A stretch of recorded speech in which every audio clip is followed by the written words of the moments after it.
நண்பா, இந்த உலகத்துல கத்தியால படும் காயம் ஆறும். ஆனா ஒருத்தரின் வார்த்தையால மனசுல படும் காயம் அது இரவெல்லாம் தூங்க விடாது. உன்னை யாராவது எல்லாருக்கும் முன்னாடி கேவலப்படுத்தி இருக்கலாம். நீ உயிரா நேசிச்ச ஒருத்தர் துரோகம் பண்ணியிருக்கலாம். அல்லது நீ நல்லவனா இருந்ததற்கே உன்னை பலவீனம்னு நினைச்சு மிதிச்சு போயிருக்கலாம். அந்த நேரம் என்ன தோணும்?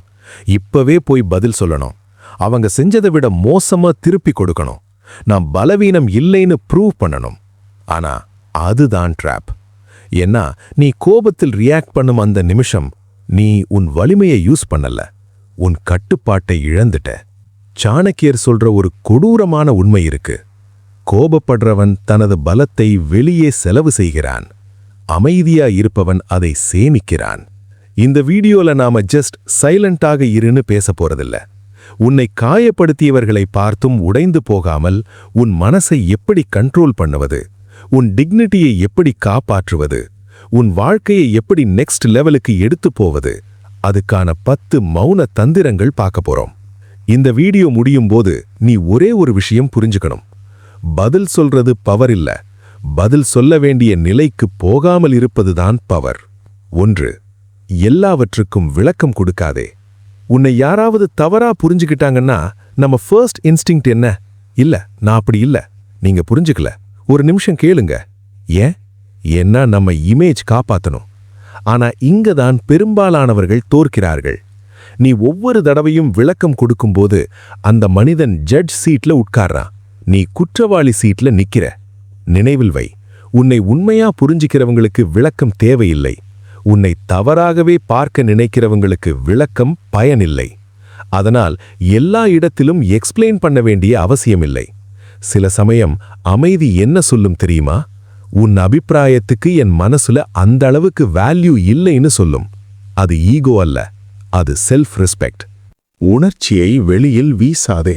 உன்னை காயப்படுத்துறவங்க என்ன எதிர்பார்க்கறாங்க? உன் ரியாக்ஷன்.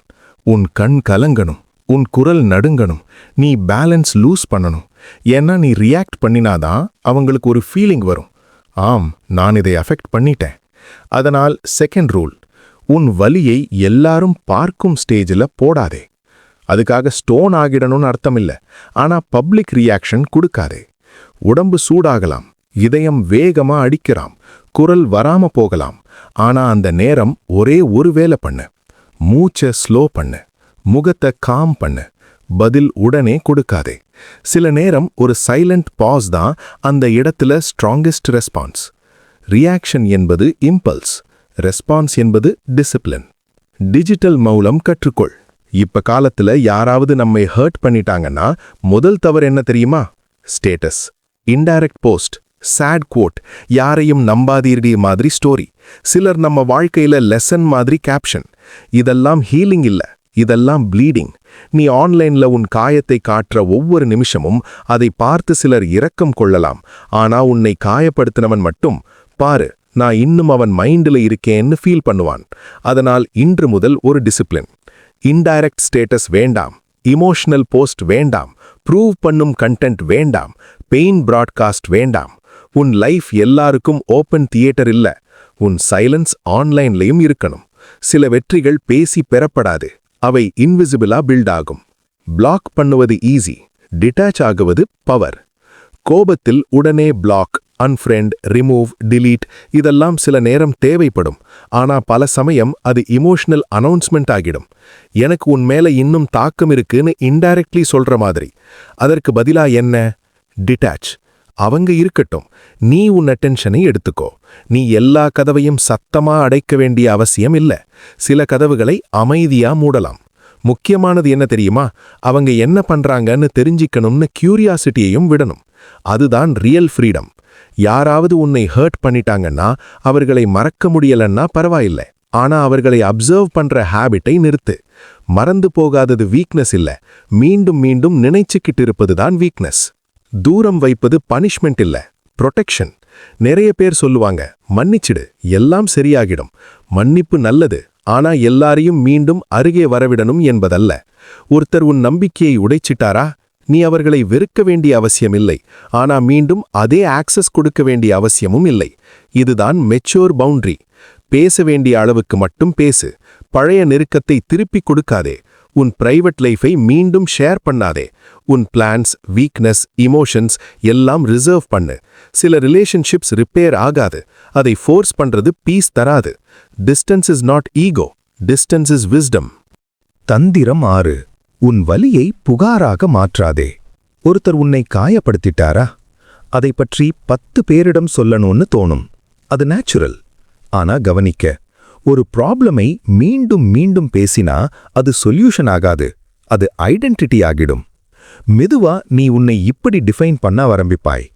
நான் ஏமாற்றப்பட்டவன், நான் துரோகம் அனுபவிச்சவன், என்னை எல்லாரும் யூஸ் பண்ணறாங்க. இல்ல நண்பா, அது நடந்தது ஒரு நிகழ்வு, அது நீ இல்லை. அதனால் எல்லாரிடமும் போய் உன் பெயினை எக்ஸ்பிளைன் பண்ணாதே. தேவையான ஒரு நல்ல மனிதரிடம் பேசலாம், அல்லது எழுதிக்கலாம், அல்லது பிரேயர், மெடிடேஷன், ஜிம், ஒர்க்ல சேனல் பண்ணலாம். ஆனா பெயினை பப்ளிக் ஐடென்டிட்டி ஆக்காதே. பலி சரியான இடத்தில் போனால் பலமாகும், தவறான இடத்தில் போனால் புலம்பலாகும். கண்கள், முகபாவனை, உடல் மொழி, இதுவும் டிசிப்ளின். சில சமயம் வார்த்தைகளுக்கு முன்னாடி பாடி லாங்குவேஜ் தோற்கடிக்குது. ஒருத்தர் உன்னை சீண்டும்போது நீ உடனே ஃபேஸை டர்ன் பண்ணிட்டா, வாய்ஸ் ஷேக் ஆயிட்டா, பேனிக் தெரியற மாதிரி இருந்தா அது அவர்களுக்கு சிக்னல். அதனால் பிராக்டிஸ் பண்ண வேண்டிய ஒன்று. கண்களை ஓட்டாதே, முகத்தை சுருக்காதே, உடனே செல்ஃப் டிஃபென்ஸ் மோட் போகாதே. காம் பாஸ்சர் மெயின்டைன் பண்ணு. நீ சண்டைக்கு நிற்க வேண்டியதில்லை, ஆனா கொலாப்ஸ் ஆகவும் கூடாது. உலகம் நம்ம வேர்ட்ஸை மட்டும் ஜட்ஜ் பண்ணாது, நம்ம பிரசன்ஸையும் ஜட்ஜ் பண்ணும். Controlled body language equals controlled mind. உன் எனர்ஜியை ரிவெஞ்சுக்கு யூஸ் பண்ணாதே, ரீபில்டுக்கு யூஸ் பண்ணு. இதுதான் இந்த வீடியோவோட ஹார்ட். உன்னை காயப்படுத்தினவங்க முன்னாடி ப்ரூவ் பண்ணணும் என்று நிறைய பேர் வாழ்கிறார்கள்.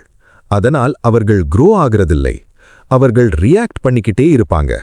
ஆனா ஒரு நாள் நீ புரிஞ்சுக்கணும், உன் வாழ்க்கை யாருக்காவது பதில் சொல்ல உருவாக்கப்படல, உன் பொட்டென்ஷியல் ஃபுல்ஃபில் பண்ண உருவாக்கப்பட்டது. அதனால் இன்று முதல் இந்த கேள்வி கேள். நான் இமோஷனலி ஸ்ட்ராங்கர் ஆகணுமா? நான் டிசிப்ளின் பில்ட் பண்ணணுமா? நான் ஃபைனான்ஷியலி இண்டிபெண்டன்ட் ஆகணுமா? நான் உடம்பையும் மனசையும் அப்கிரேட் பண்ணணுமா? நான் பேசுறதை விட செய்யறவனா ஆகணுமா? உன் பெயினை ப்ராஜெக்ட் ஆக்கு. யாராவது அவமானப்படுத்தினார்களா? ஸ்கில் பில்ட் பண்ணு. யாராவது இக்னோர் பண்ணினார்களா? உன் வேல்யூ உயர்த்து. யாராவது டவுட் பண்ணினார்களா? உன் கன்சிஸ்டன்சியால் ஆன்சர் கொடு. ரிவெஞ்ச் டெம்பரரி சாட்டிஸ்ஃபேக்ஷன் தரும், ரீபில்ட் பெர்மனன்ட் பவர் தரும். மௌனம் என்றால் சும்மா இருப்பதல்ல. மிக முக்கியமான விஷயம் இது. சிலர் சைலண்ட்னு சொல்லிட்டு உட்கார்ந்து சேட்னஸ்ல மூழ்கிடுவாங்க. அது சைலன்ஸ் இல்ல, அது ஷட் டவுன். நான் சொல்ற சைலன்ஸ் வேற. அது ஆக்டிவ் சைலன்ஸ். அதாவது டெய்லி ரூட்டீன் மெயின்டைன் பண்ணுவது, உடம்பை ட்ரெயின் பண்ணுவது, ஃபோன் யூசேஜ் கண்ட்ரோல் பண்ணுவது, மணி ஹேபிட்ஸ் கரெக்ட் பண்ணுவது, கோல் நோக்கி ஸ்லோவானாலும் நடந்துகிட்டு இருப்பது. இந்த மாதிரி மௌனம்தான் டேஞ்சரஸ். ஏன்னா அது வெளியே சத்தமில்லை, ஆனா உள்ளே மாற்றம் நடக்குது. ஒரு விதை மண்ணுக்குள் இருக்கும்போது அது சத்தமா வளராது, ஆனா ஒரு நாள் அது மரமா நிற்கும். அதே மாதிரி உன் டிசிப்ளின் ஆரம்பத்தில் யாருக்கும் தெரியாது, ஆனா ஒரு நாள் உன் பிரசன்ஸே வேற மாதிரி இருக்கும். தந்திரம் 10. இறுதி தந்திரம். அந்நியனைப் போல கடந்து போ. சில மனிதர்கள் நம்ம வாழ்க்கையில ஒரு லெசன் மட்டும். அவர்களுக்கு நம்ம ஃபியூச்சர்ல சீட் தேவையில்ல. அதனால் ஒரு நாள் அவங்கள மீண்டும் பார்த்தா என்ன பண்ணணும்? ஓல்ட் இமோஷன் ரிவைவ் பண்ணாதே, ஓல்ட் ஆர்குமெண்ட் ஓபன் பண்ணாதே, ஓல்ட் வூண்ட் ஸ்கிராச் பண்ணாதே. அமைதியா இரு, நாகரிகமா இரு. தேவைனா ஒரு சாதாரண அக்னாலஜ்மெண்ட், அதுக்கு மேல ஒன்றும் வேண்டாம். அவர்களை எனிமியா வைத்துக்கிட்டாலும் அவர்கள் உன் மைண்ட்ல ரெண்ட் இல்லாம தங்கிக்கிட்டே இருப்பாங்க. அதனால் சிலருக்கு பெஸ்ட் பனிஷ்மெண்ட் என்ன தெரியுமா? உன் வாழ்க்கையில் அவர்களுக்கு எனிமோர் இம்பார்ட்டன்ஸ் இல்லைன்னு உண்மையா ஆகிடுவது. அது ஃபேக் ஆக்டிங்காக இருக்கக்கூடாது, ரியல் டிட்டாச்மெண்டாக இருக்கணும். அந்த நிலைக்கு வந்துட்டா அவர்களை பார்த்ததும் உன் ஹார்ட் பீட் கூட மாறாது. அதுதான் ஹீலிங், அதுதான் ஃப்ரீடம், அதுதான் இன்னர் பவர். நண்பா, உன்னை காயப்படுத்தினவங்க முன்னாடி கத்தி பேசுறது ஈஸி, ஸ்டேட்டஸ் போடுறது ஈஸி, கிரை பண்றது ஈஸி, ப்ரூவ் பண்றதுக்காக வாழ்க்கையை வீணாக்குறதும் ஈஸி. ஆனா உண்மையான ஸ்ட்ரென்த் என்ன? உன் மனசை அடக்கிறது, உன் வார்த்தையை கட்டுப்படுத்துறது, உன் ரியாக்ஷனை டிசிப்ளின் பண்றது, உன் பெயினை பவரா மாற்றுறது. நினைவில் வை, மௌனம் என்றால் பலவீனமில்லை, அது உன் உள்ளே இருக்கும் ராஜாவின் அடக்கம். உன்னை காயப்படுத்தியவர்கள் உன்னை உடைக்க நினைச்சிருக்கலாம், ஆனா இந்த நாளுக்கு பிறகு அவர்கள் செய்த அதே விஷயம்தான் உன்னை ஸ்ட்ராங்கர் ஆக்க போகுது. இனி யாராவது உன்னை ஹர்ட் பண்ணினா உடனே ரியாக்ட் பண்ணாதே. நிமிஷம் ஒன்று நில், மூச்சை ஒழுங்குபடுத்து, உன் வேல்யூவை நினை, பின் அமைதியா முடிவெடு. ஏன்னா சத்தம் எல்லாராலும் செய்ய முடியும், ஆனா கட்டுப்படுத்தப்பட்ட மௌனம் அதுதான் ரேர், அதுதான் பவர்ஃபுல், அதுதான் வின்னர் மைண்ட் செட். நீ இன்று முதல் இந்த சைலண்ட் டிசிப்ளின் வாழ்க்கையை ஆரம்பிக்கிறியா? அப்படின்னா கமெண்ட்ல நான் மௌன போராளின்னு எழுது.